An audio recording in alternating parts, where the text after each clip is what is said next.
तुम्हें मिल गया ठिकाना, हमें मौत भी न आई।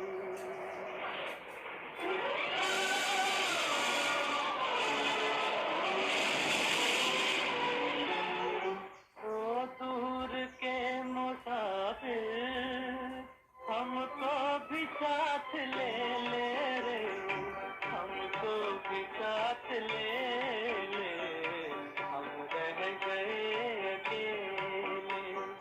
ओ दूर के मुसाफिर, हमको भी साथ ले ले रे, हमको भी साथ ले ले।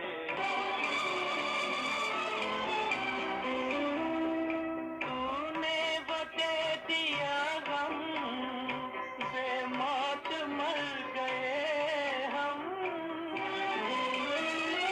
दिल उठ गया जहां से, ले चल हमें यहाँ से, ले चल हमें यहाँ से। किस काम की ये दुनिया जो जिंदगी से खेले रे, हमको भी साथ ले ले, हम रह गए अकेले। ओ दूर के मुसाफिर, हमको भी साथ ले ले रे, हमको भी साथ ले ले, हम रह गए अकेले।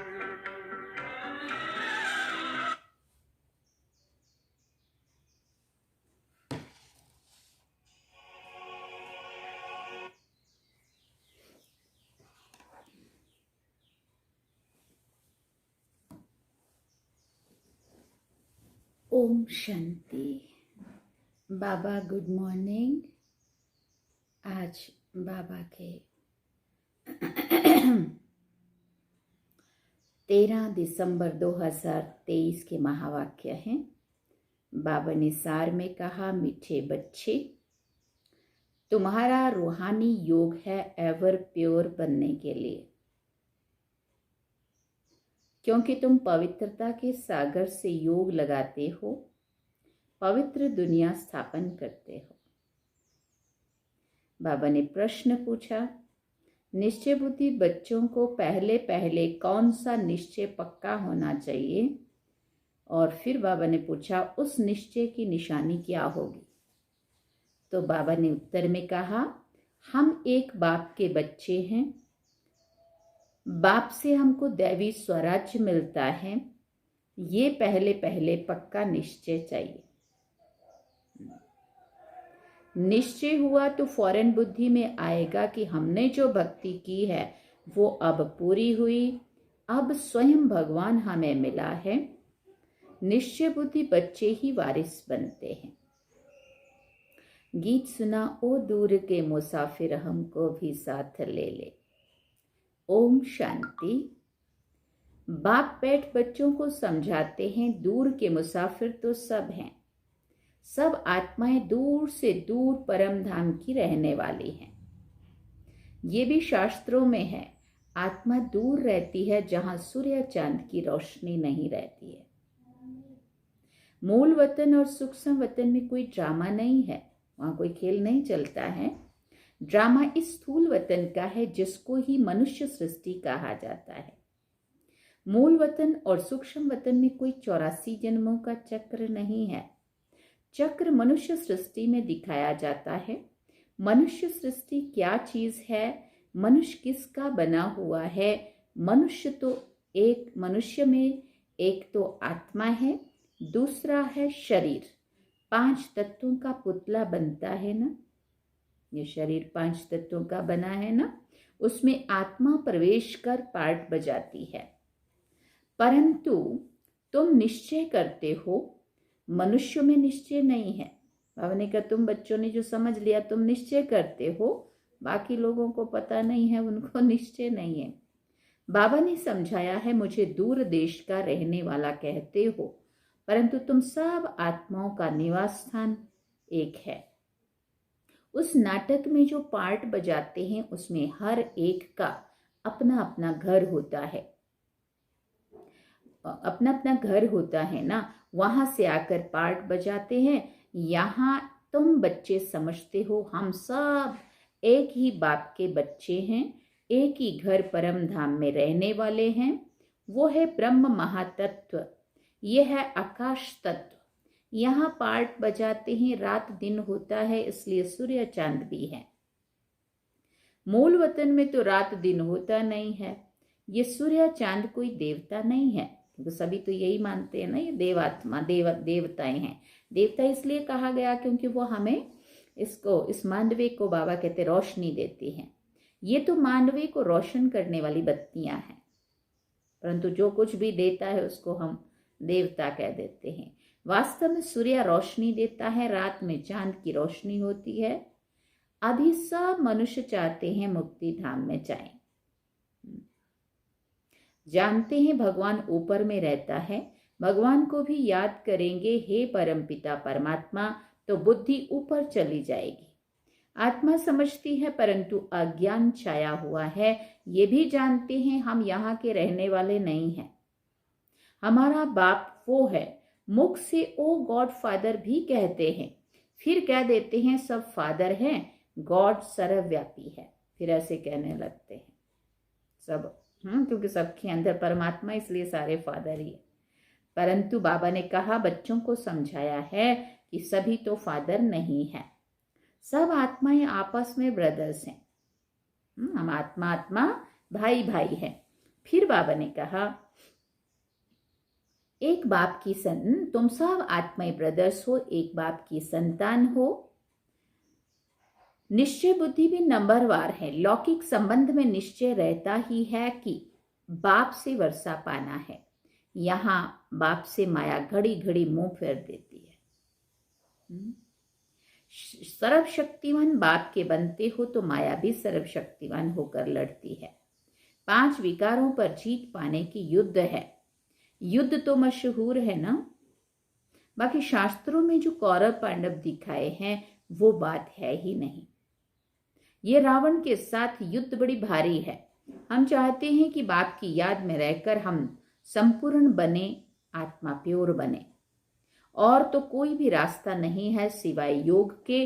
जो भी योग सीखते हैं वो कोई प्योरिटी के लिए नहीं है, उससे आत्मा कोई प्योर नहीं बनती है।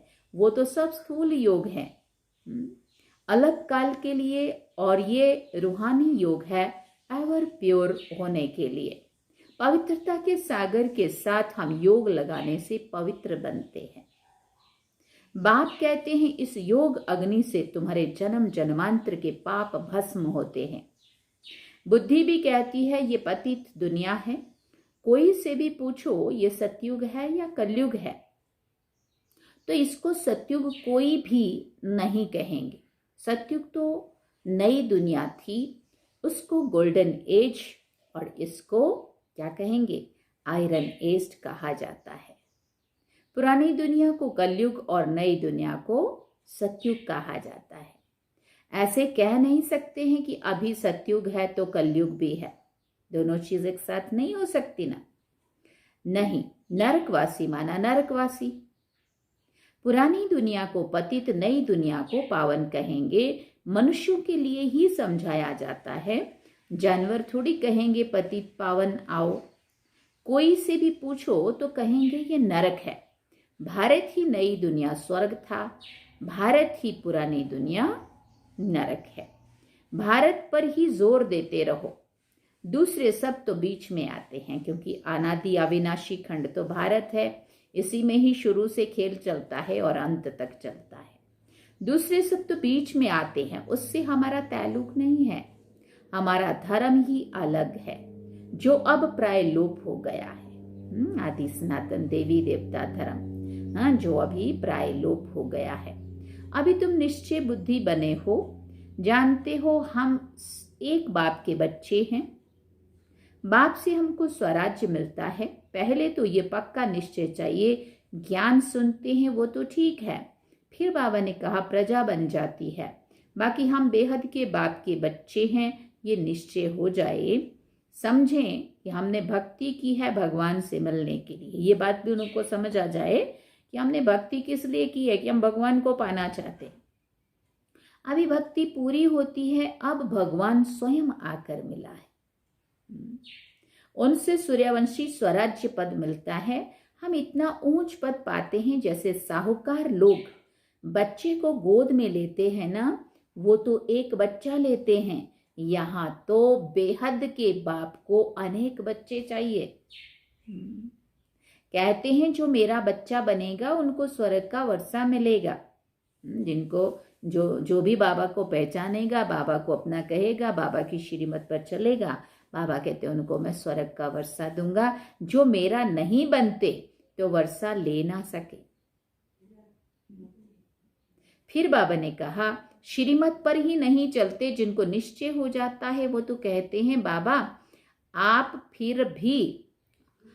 फिर से आए हो, बस हम तो आपका हाथ नहीं छोड़ेंगे। बाप बच्चों को समझाते हैं, बच्चे फिर दूसरों को समझाते हैं कि हम पारलौकिक बाप के बच्चे बने हैं। उनकी श्रीमत पर हम चलते हैं, हमको परम पिता परमात्मा पढ़ाते हैं। इतने सब बीके बने हैं तो जरूर निश्चय है तो हम भी क्यों ना बने। लिख करके भेज दें कि हम आपके बने हैं। बाप कहेंगे हम कोई दूर थोड़ी हैं, हम तो यहाँ बैठे हैं, हाजिर हैं, यहाँ प्रैक्टिकल में बैठे हैं। जैसे प्रेसिडेंट के लिए कहेंगे कि इस सृष्टि पर हाजिर है, तो इसका मतलब ये नहीं है कि प्रेसिडेंट सर्वव्यापी है। अगर वो इस देश का प्रेसिडेंट है, राष्ट्रपति है, तो इसका मतलब ये नहीं है कि वो सबके अंदर है। ऐसा परम पिता परमात्मा जिसको सुख करता दुख हरता कहा जाता है, वो सर्वव्यापी नहीं हो सकता है। उनकी हाजिरी में मनुष्य इतने दुखी कैसे हो सकते हैं, जबकि बाप की गैर हाजिरी में भी स्वर्ग में कोई दुख नहीं रहता है।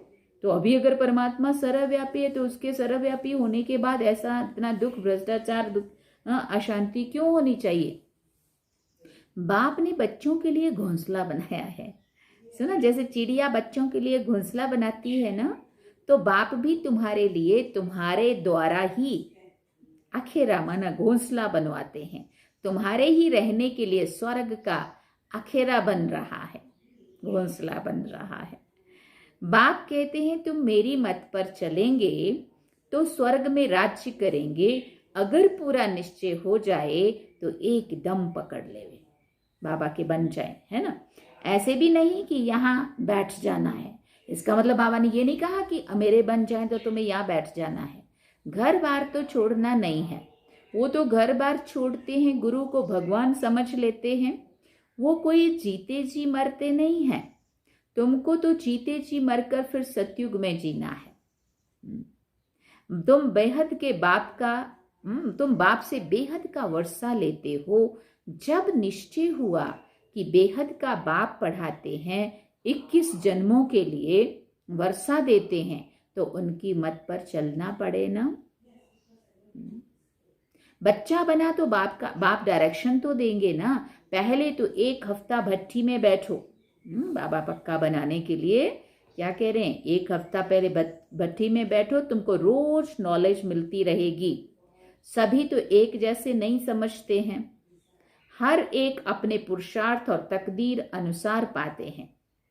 पुरुषार्थ और तकदीर के ऊपर ही होता है, पता लग जाता है कि तकदीर में क्या है, क्या पद पाएंगे। बाप का बनकर फिर गृहस्थ व्यवहार में भी रहना है, नहीं तो जाकर अंधों की लाठी बनो। सत्यनारायण की कथा सुनाने जरूर जाना है। सही में नारायण कैसे बन सकते हैं, ये कथा जरूर सुनाने जाना है।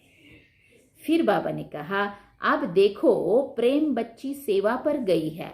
जिन्होंने निमंत्रण दिया उन्होंने आज यान की, बहुतों से मुलाकात कराई, प्रभावित हुए, परंतु बाबा कहे निश्चय बुद्धि एक भी नहीं है कि इन्हों को बेहद का बाप पढ़ाता है, जिससे 21 जन्मों का वर्षा मिलता है। प्रभावित होते हैं, परंतु ऐसे थोड़ी निश्चय हुआ कि बरोबर ज्ञान का सागर बाप पढ़ा रहे हैं। हाँ, सिर्फ कहेंगे बहुत अच्छा है, जैसे ही बाहर गए खलास, वो बात वहां की वहीं पूरी। जैसे ही बाहर गए खलास। कोई बिरला ही पुरुषार्थ करेंगे, भले आपस में सत्संग करेंगे, परंतु जो करेंगे वो भी निश्चय बुद्धि नहीं है, हाफ कास्ट कहा जाता है। अब थोड़ा थोड़ा अच्छा लग रहा है, लेकिन सब कुछ सही है और ये है, तो बाबा कहते ऐसा उन्हों को निश्चय पूरा नहीं होता है, इसलिए उनको बाबा ने फिर हाफ कास्ट कहा। निश्चय और संशय, अभी कहेंगे बाप पढ़ाते हैं, अभी कहेंगे ये कैसे हो सकता है। हाँ, पवित्र बनना अच्छा है, परंतु पवित्रता में रहना बड़ा मुश्किल है। हाँ, ऐसा वो महसूस करते हैं। पहले तो निश्चय चाहिए, गदगद होकर लिखें। जैसे बांधेली गोपिकाएं पत्र लिखती है ना, वैसे छुटेले कभी लिखते थोड़ी है। बाबा लिख देते हैं कि एक को भी निश्चय बुद्धि नहीं बनाया है। हाँ, साधारण प्रजा बनाई, वारिस नहीं बनाया। हमारा सेवा करने का भी बाबा नोंद लेते हैं कि क्या सेवा की, वारिस लोग निकाले या फिर प्रजा बनाई। एक भी निश्चय बुद्धि नहीं बना है। निश्चय बुद्धि ही वारिस बनते हैं। कोई भले निश्चय बुद्धि है परंतु ज्ञान नहीं उठाते हैं, तो उसी घराने के अंदर जाकर दास दासी बनते हैं। अच्छा पुरुषार्थ नहीं करेंगे, बाबा तो मिल गया, बाबा का ऊपर निश्चय भी हो गया, लेकिन फिर पुरुषार्थ अगर नहीं किया तो बाबा कहते उसी घराने में जाके फिर दास दासी बनते। आगे जाकर एक्यूरेट साक्षात्कार होगा, पता भी पड़ेगा कि हम दास दासी कौन से नंबर में बनेंगे। उसमें भी देखो नंबरवार दास दासियां हैं। फिर बहुत पछताएंगे, हम तो श्रीमत पर चले नहीं तब ये हाल हुआ। फिर भी हर हाल में कहेंगे ड्रामा। इनका ड्रामा में ऐसे ही कल्पांतर का पार्ट है। साक्षात्कार तो होना ही है, पिछाड़ी में रिजल्ट निकलनी है, फिर कहेंगे भावी हमारी तकदीर में ये था, तुम्हारी पढ़ाई की रिजल्ट आएगी। फिर बाबा ने कहा ये तो बड़ा भारी स्कूल है, फिर कहेंगे ऐसा, पढ़ाने वाला एक है और एक ही पढ़ाई है, एक ही इम्तहान है। टीचर जानते हैं ये स्टूडेंट कैसा है, सब गैलप करते रहते हैं। आगे चलकर बहुत कुछ पता लग जाएगा, बाबा कह रहे। फिर बाबा कहते घड़ी घड़ी तुम ध्यान में चले जाएंगे। जैसे शुरू में जाते थे, आप भी समझते रहते हो, बाप भी समझाते रहते हैं। तुम गफलत करते हो, श्रीमत पर नहीं चलते हो, ऐसे चलते चलते आदत पड़ जाती है। तुम पूछो शिव बाबा हम आपकी श्रीमत पर चलते हैं, बाबा बता देंगे कि तुम नहीं चलते हो, तो तुम्हारी तकदीर ऐसे दिखाई पड़ती है। समझा जाता है अभी दशा खराब है, आगे चलकर खुल भी जाए। कोई काम के हल्के नशे में गिरते हैं। ये भारत पावन था, श्रेष्ठाचारी था, जो अब भ्रष्टाचारी है। भ्रष्टाचारी है ना। बाबा कहते हैं ये है ही आसुरी संप्रदाय, मैं आया हूं दैवी संप्रदाय स्थापन करने। ये देवी देवता धर्म है ऊंच ते ऊंच, बाप ही पतित पावन है, परंतु मनुष्य कुछ भी समझते नहीं है। जो भी धर्म स्थापन करने आते हैं पवित्र जरूर बनते हैं, पवित्र जरूर बनते हैं। हर एक बात में अच्छे और बुरे तो होते ही है। कम तकदीर और अच्छी तकदीर वाले हैं। अब ये रावण राज्य खत्म होना है, इस रावण की नगरी को आग लगनी है। तुम राम की सेना बैठे हो, जो इस धर्म के होंगे वो समझते जाएंगे, नंबरवार समझते हैं। कोई को एक ही तीर जनक माफी लगने से सरेंडर हो जाते हैं, वो कोई भी बहाना नहीं करेंगे। बहाना इसमें चल ना सके, परंतु माया के तूफान भी बहुत आते हैं। फिर बाबा ने कहा अपने घराने को ही भुला देते हैं कि हम ईश्वरीय संतान है, यही बात भूल जाते। तो बच्चों को बहुत मीठा बनना है। क्या सुना? बच्चों को बहुत मीठा बनना है। काम का जरा भी नशा नहीं चाहिए। काम बड़ा ही महाशत्रु है, यही सबसे बड़ी भारी परीक्षा है। बाबा कहते हैं बच्चे इकट्ठे रहकर पवित्र बनकर दिखाओ। बाप बच्चों की अवस्था को जानते हैं। निश्चय बुद्धि वाले बाप को अपना समाचार देंगे कि बाबा मैं आपको याद करता हूँ या आपकी सेवा करता हूँ। सर्विस का समाचार लिखें तब तो विश्वास रखूं, बाबा कहते है ना। सर्विस का सबूत दिखाए तब बाबा समझे इसमें उम्मीद बड़ी अच्छी दिखाई पड़ती है। और फिर ये भी समझना चाहिए कि बाबा अकेला है, हम बच्चे बहुत हैं। ऐसे नहीं कि बाबा को रोज रोज रिस्पॉन्ड देना पड़ेगा, नहीं, बाप है ही गरीब निवाज, दान गरीब को दिया जाता है। ये भारत खंड गरीब है, भारत ही साहूकार से गरीब हुआ है, ये किसी को भी पता नहीं पड़ता है। ये भारत ही अविनाशी खंड है। हाँ, फिर बाबा ने कहा ये भारत ही अविनाशी खंड है जहां भगवान अवतार लेते हैं, जहां भारत सोने की चिड़िया था, अर्थात सर्व सुखों का भंडार था, जिस सुख धाम में जाने के लिए हम सब पुरुषार्थ कर रहे हैं। अच्छा, मीठी मीठी सिकिल दे बच्चों प्रति बाप दादा, माता पिता बाप दादा का याद प्यार और गुड मॉर्निंग। रूहानी बाप की रूहानी बच्चों को नमस्ते। हम रूहानी बच्चों की रूहानी माता पिता बाप दादा को दिलवा जान सिकवा प्रेम से याद प्यार, गुड मॉर्निंग, नमस्ते, थैंक यू बाबा, शुक्रिया बाबा। तो धारणा के लिए मुख्य सार बाबा ने कहा, पहला पॉइंट, कोई भी बहाना ना कर बाप की श्रीमत पर चलते रहना है, सर्विस का सबूत देना है। दूसरा पॉइंट, हम ईश्वरीय संतान हैं, हमारा ऊंचते ऊंच घराना है, ये भूलना नहीं है। निश्चय बुद्धि बनना और बनाना है। वरदान में बाबा ने कहा, श्रेष्ठ सोमान की सीट पर रह सर्व को सम्मान देने वाले सर्व के माननीय भव। बाबा ने कहा, सदा अपने श्रेष्ठ सोमान में स्थित रहकर निर्माण बन सबको सम्मान देते चलो, तो ये देना ही लेना बन जाएगा। सम्मान देना अर्थात उस आत्मा को उमंग उत्साह में लाकर आगे करना। सदा स्वमान में रहने से सर्व प्राप्तियां स्वतः ही हो जाएंगी। स्वमान के कारण विश्व सम्मान देगी और सर्व द्वारा श्रेष्ठ मान मिलने के पात्र माननीय बन जाएंगे। स्लोगन में बाबा ने कहा, जो सर्व को रिगार्ड देता है उसका रिकॉर्ड स्वतः ही ठीक हो जाता है। जो सर्व को रिगार्ड देता है उसका रिकॉर्ड स्वतः ही ठीक हो जाता है। अच्छा, ओम शांति। सार में बाबा ने कहा, मीठे बच्चे, तुम्हारा रूहानी योग है एवर प्योर बनने के लिए, क्योंकि तुम पवित्रता के सागर से योग लगाते हो, पवित्र दुनिया स्थापन करते हो।